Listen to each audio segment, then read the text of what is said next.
Raise your hand if you find December to be a very chill, tranquil month without much activity.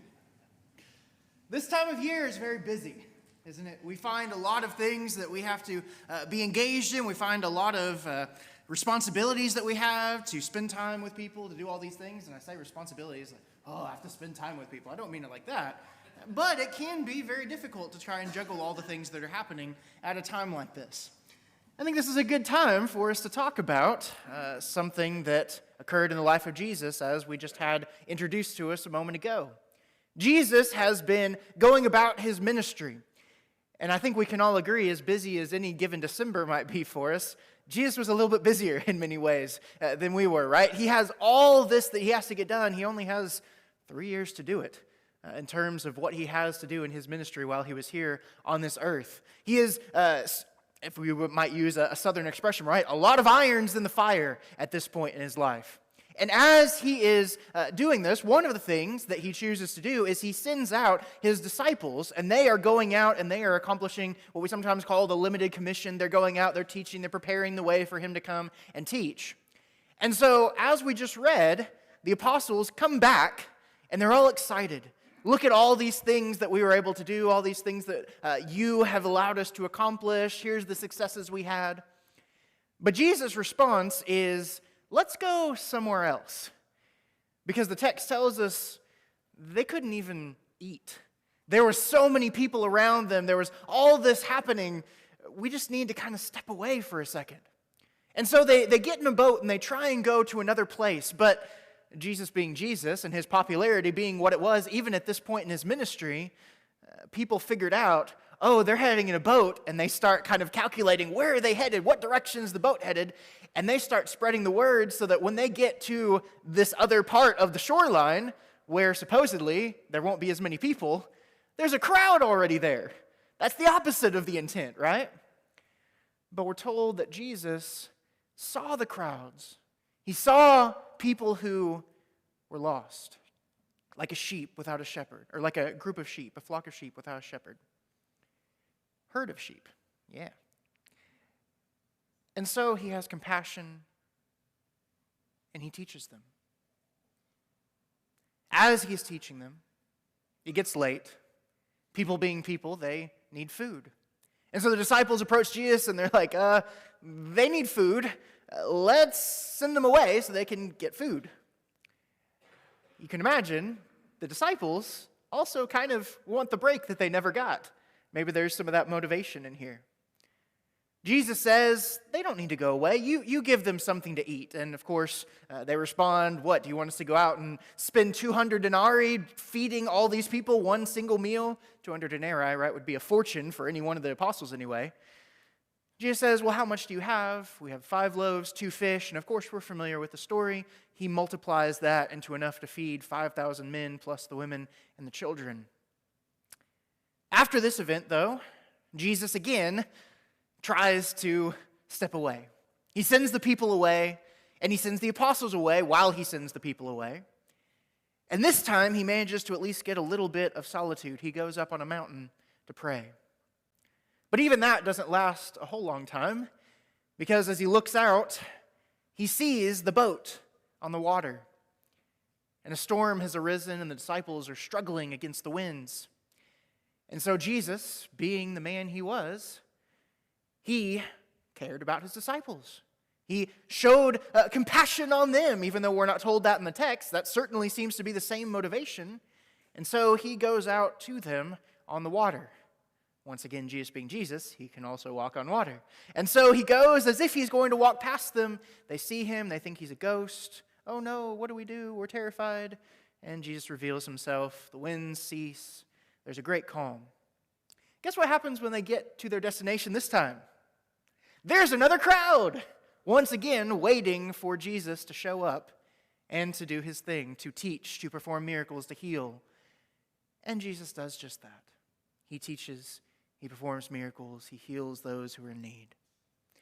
Now we choose this particular section of Scripture because I want us to notice the common theme.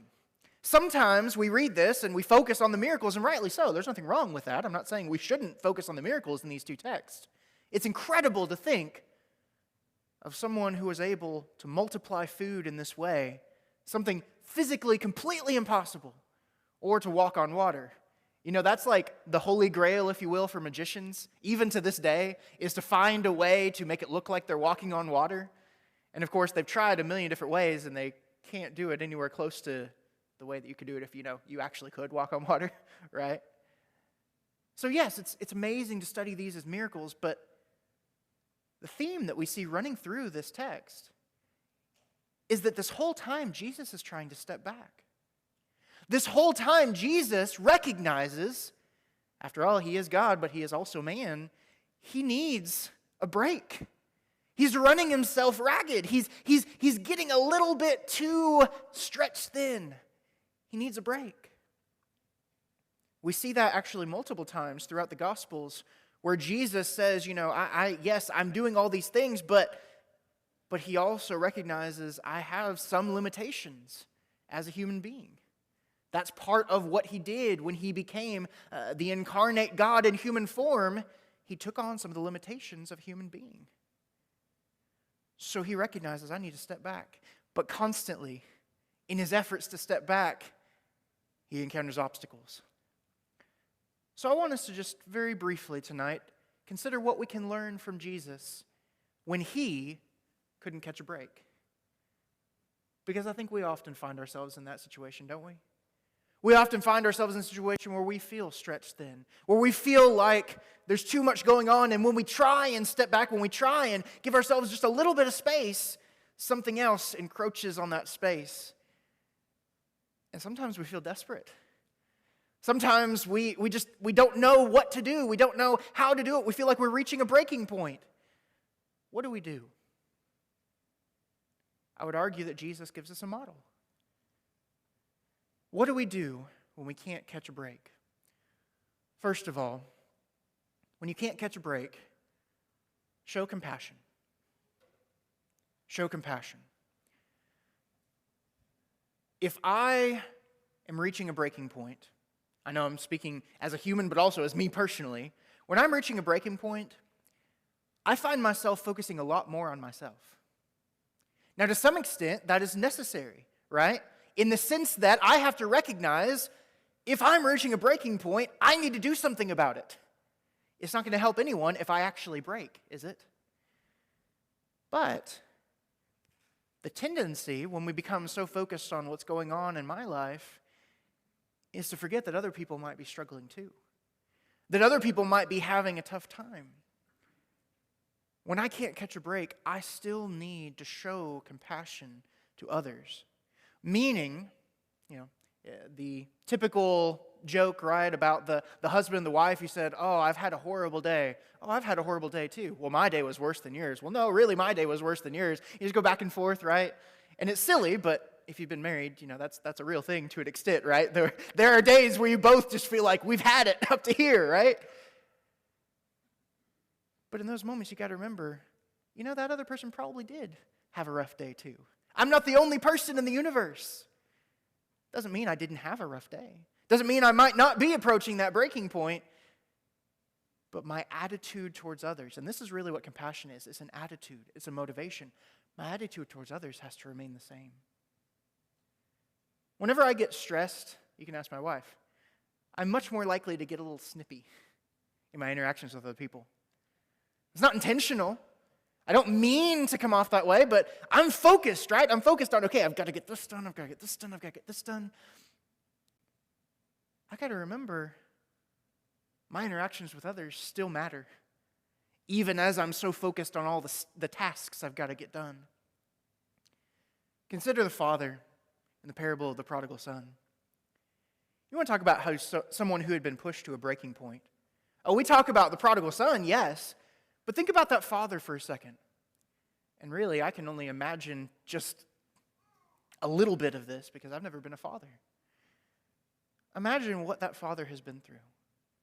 A son who essentially said, "I wish you were dead so I could go and get my inheritance."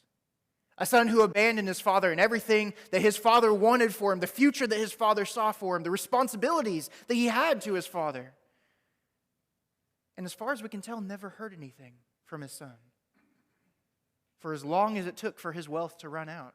And it doesn't seem like that was overnight based on the parable.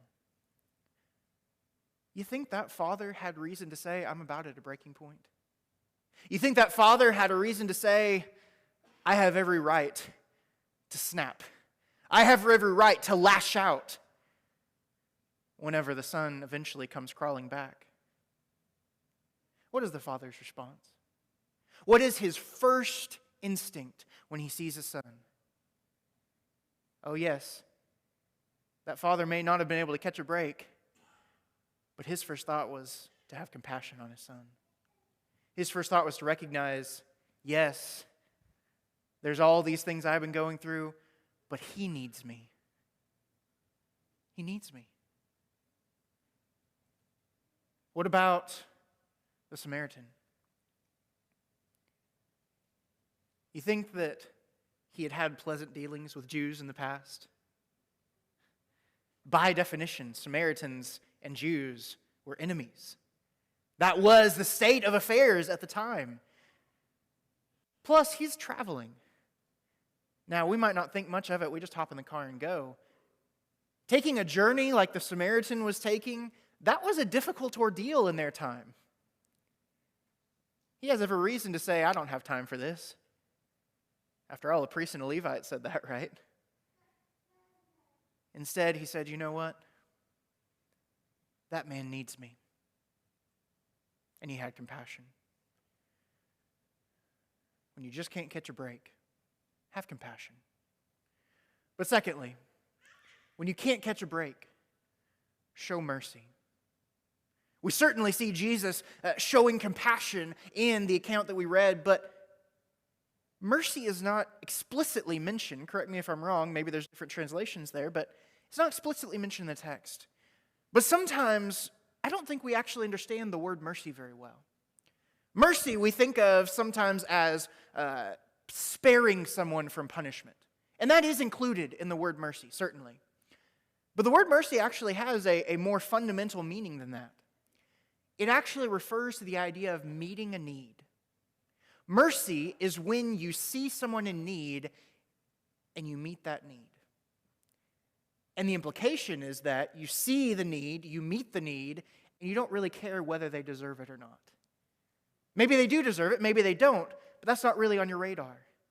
I see that they have a need, and I want to meet that need. Isn't that what Jesus does every single time he encounters the crowds in our text? He sees people as sheep without a shepherd. He meets the need. He sees the apostles struggling on the water. He meets the need. He sees more people who need healing and all this. He meets the need. We're told in 1 Peter chapter 2, once you were not a people, but now you are God's people. Once you had not received mercy, but now you have received mercy. We had a need, didn't we?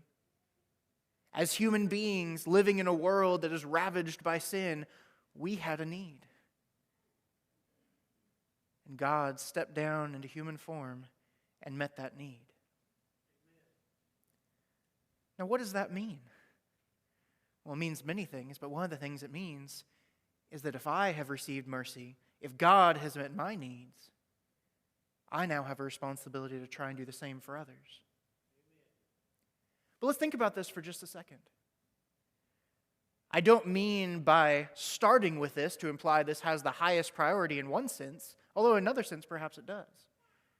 What does Jesus do when he first recognizes at the beginning of our text that he needs to step back, that he needs to get away? And he's trying to do the same for his disciples as well. What is he recognizing? Isn't he recognizing that he has a need? Later on, after he feeds the 5,000, what does he do? He sends the people away, and where does he go?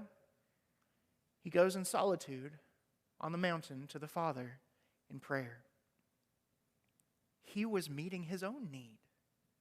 Now again, I don't mean that to imply that we should take from that, oh, my needs always come first. But I'm sure we're familiar with the illustration of the oxygen masks coming down in the airplane, right? What good does it do you if you put an oxygen mask on the person next to you who might have already passed out, and then you pass out? Who have you helped? One person. What if you put it on yourself first?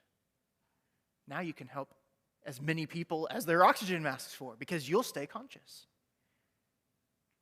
Priorities in terms of who to help first. We're told to put others before ourselves, right?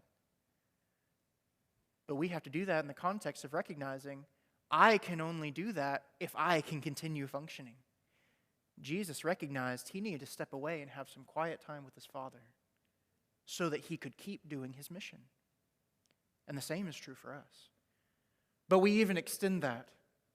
Not only did he meet his own needs as he genuinely recognized them as needs, and by the way, needs not wants, there is a difference, especially when we're talking about our own needs, but he also met those of those around him. John would say, if anyone has this world's goods and sees his brother in need, yet closes his heart against him, how does God's love abide in him? Once again, when I can't catch a break, the temptation is to focus so much on what I need in that moment that I forget there's always someone who is in worse need than I am. You know, I've been tempted many times throughout my life to say, oh, wow, money's tight, things are difficult, man, how are we going to, what's going to happen? And then I think, are you kidding me? I don't really have any needs that aren't being met, just a lot of wants and lifestyle choices and luxuries that might or might not have to be trimmed down a little bit. I live in America. I have so many blessings. There are people who have a tiny fraction of what I have, and they're content. So maybe I need to reevaluate a little bit what I think of as needs and what I don't. But of course, my brother, right? I see my brother in need, I want to meet that need. Well, that should be, I hope, easy, because we love one another. And yet, it doesn't just extend to our brothers, because your family in Christ are not the only ones who have needs. Wisdom that is from above, James tells us, is first pure, then peaceable, gentle, open to reason, full of mercy and good fruits, impartial and sincere. Full of mercy. That means in every interaction, in every aspect of my life, am I looking for needs that I can help meet? I have limits, right? Again, I have to make sure that I'm not burning myself out. Something we talk about a lot with the guys in school as we're teaching them how to become ministers. We try and help them understand there are going to be points in your ministry, this is true of every minister I've ever known, where you are on the verge of burning out. And we try and give them the tools so that doesn't happen. Because they can do a lot more good if they are intentional about not burning out than if they pour everything into their ministry to the extent that they flame out and they never get to do it anymore. They leave. That happens to a lot of preachers. But the same is true for all of us. All of us have a ministry, don't we? We're all meant to be ministers in the sense that we love, we care for, we meet the needs of those around us. That means we should be full of mercy, looking for the ways to meet those needs. Yes, when I can't catch a break, I still need to show mercy. I still need to look for not only my own needs, but also for the needs of others. I feel like Paul says something similar to that in Philippians, doesn't he? Look not only to your own interests. He doesn't say don't ever look to your own interests, but look also to the interests of others. But number 3, we have to have a balance here, right? We have to understand that we can have two things that might seem to be contradictory, but they're both present in Jesus' example. When you can't catch a break, sacrifice anyway. When you can't catch a break, sacrifice anyway. Do you think, from a just very practical perspective, that Jesus would have a reason to say, you know what? I can't do this right now. I just can't. They pull up in the boat. There's all these people there. I'm sorry, guys. Today's my day off, right? Did he need rest? Yes. Did he make time for rest? Yes. But even though he was just about at the point where he couldn't go any further, he chose to sacrifice a little more anyway. Just a little more. He did it in a way that was sustainable. He did it in a way that he could still do it, but he did it. When you can't catch a break, sacrifice anyway. Jesus tells his disciples in John, greater love has no one than this, that someone lay down his life for his friends. I can't remember if I've already used this example. I don't think I have, but forgive me if I have. A friend of mine was telling me about how he was giving premarital counseling to a couple. And he told the young man, you have to be willing to sacrifice for this woman that you want to marry. You have to be willing to lay down your life for her. And he says, I'd take a bullet for her. And the man who is giving this counseling says, good. Would you take out the trash for her? Now, there's a reason we all laugh at that, isn't there? Because we recognize that there is, in fact, a distinction that is often ironic. I would argue that most husbands would take a bullet for their wives. But that's a quick decision. Yes, I'll step out in front to protect. It's a lot harder, actually, at least in one sense, to make small, meaningful, everyday sacrifices over a long period of time than to make one split-second decision in the moment. When Jesus says, greater love has no one than this, and someone lay down his life for his friends, he's not just talking about death. I know that's the ultimate culmination of what he's talking about here, but the implication is everything even leading up to that.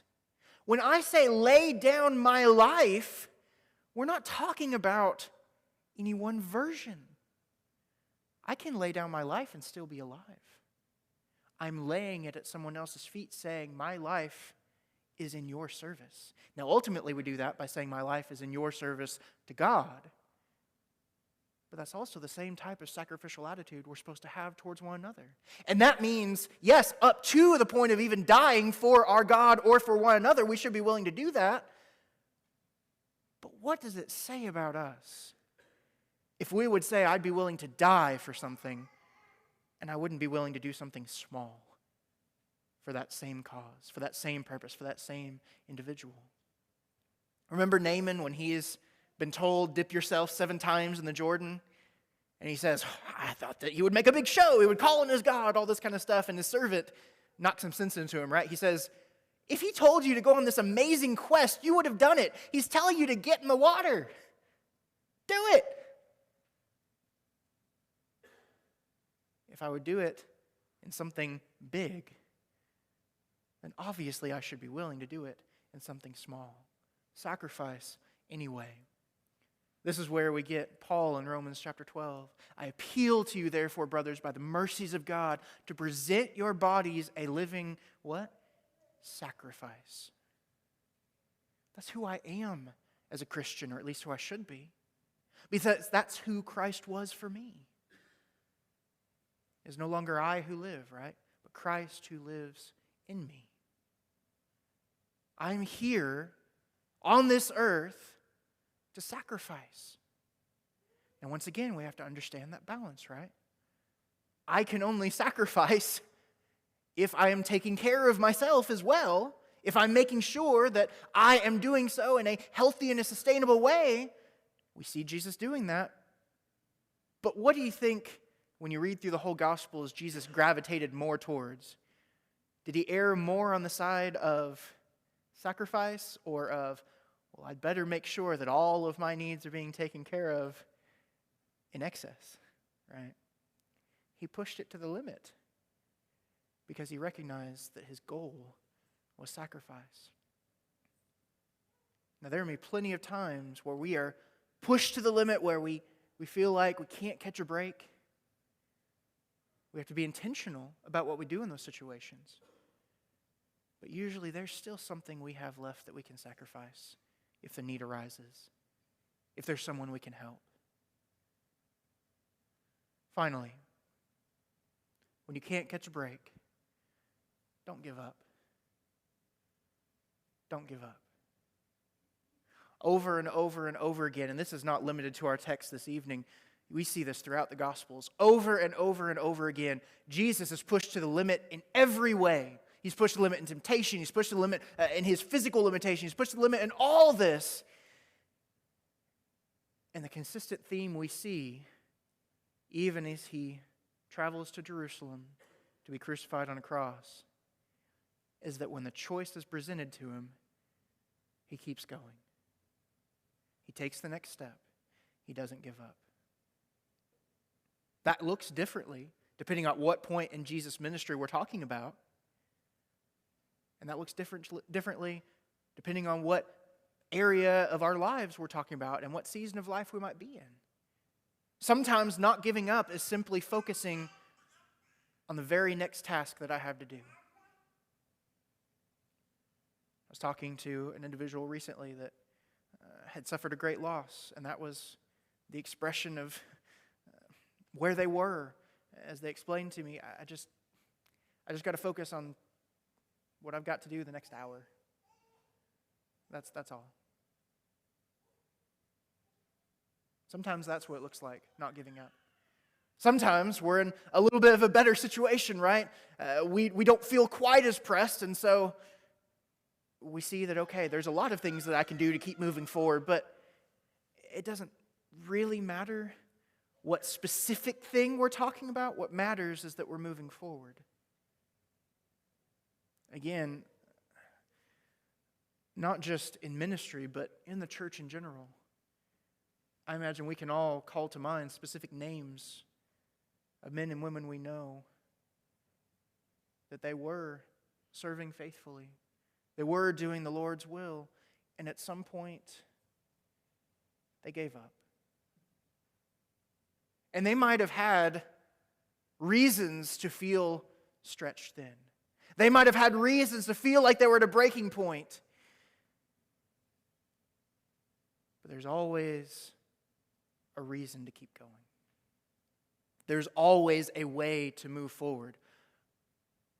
We've mentioned before, there are things we can't do on our own. That's why we need God. But when it comes to being faithful to God, we're told in no uncertain terms, God will not put us in a situation where the temptation we face is impossible. In every circumstance, He will provide us a way of escape from the temptation so that we may be able to bear it. Heartbreak, struggle, loss, we might not be able to bear those. We might need help in all sorts of different ways. Obviously, God's help, but when it comes to temptation, we can always make the right choice. We can always choose not to give up.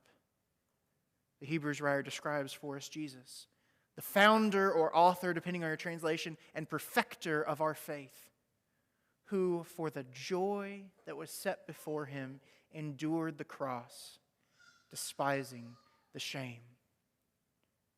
In those moments when you feel like everything is closing in, when you can't catch a break, do you think Jesus felt that way? If you don't, go back and read the account of the Garden of Gethsemane. He absolutely felt that way. Sweat is draining off of him as if he has an open wound with blood gushing out. That's not because it was a hot evening. That's because physically he is having an extreme stress response because he knows what he's about to face. And yet he didn't give up because he knew there was something beyond what he was about to face. He focused on the joy that was set before him. You know, there's a song that I like. I only learned it recently, and I'm going to try and remember the exact wording of it, but the song basically says that the worst that can come only shortens our journey and hastens us home. Meaning, I don't care what the worst thing that could possibly happen to you, which, of course, they're implying would be death. I don't even know if that would be the worst thing. But whatever happens to you in this life, there's always something on the other side to look forward to if you're faithful to God. And when everything else looks bleak, that's what we can keep our focus on. That's how we keep on and don't give up, just like Jesus did. Let us not grow weary of doing good, Paul would say, for in due season we will reap if we do not give up. Do you not know? All in a race, all the runners run, but only one receives the prize. So run that you may obtain it. Paul seemed to be quite a fan of athletic metaphors in a lot of his letters. And as he's expressing this here in 1 Corinthians, if you've ever done any kind of running, I've done a little bit, enough to know I don't really want to do any more. But if you've ever done any kind of running, you know that there's a certain point where you just want to stop. And usually that's before the finish line, isn't it? That's where it becomes mental and not physical. A friend of mine, he several years ago did a black belt test. And this particular black belt test was very intense. You have to go, among many, many other requirements, 15 rounds against multiple opponents in many cases before you finish that black belt test. He got, I think, to round 12 or 13. At that point, he's fighting about 3 people at once. And his toenail, which had been damaged with another accident, was stepped on. And sorry to be gross, but it got removed. He finished. He earned his black belt. He didn't stop before the finish line. I admire him for that.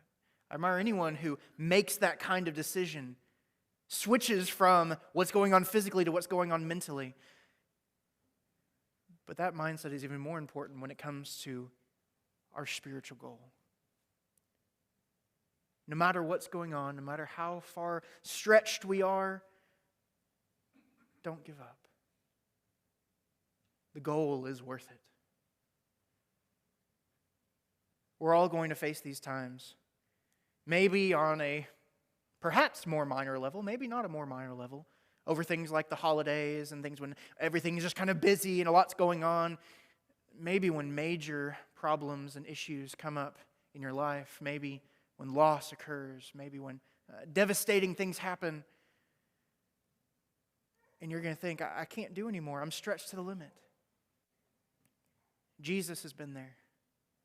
Jesus has experienced that. He was in all points tempted as we are, yet without sin. He became like one of us in every respect. Both of those things are not me saying that. That's inspired text telling us that to make sure we understand exactly what Jesus did for us. And since Jesus has been there, that means he's given us an example. So when you can't catch a break, will you respond like Jesus? Will you allow his model, his example, to encourage you, to strengthen you, and to guide you? Will you allow that to comfort you? Because he is now on the other side of eternity, and he's waiting to welcome us too. Let's keep on going. Let's finish the race. And if we can help you accomplish that in some way tonight, please let us do so as we stand and sing.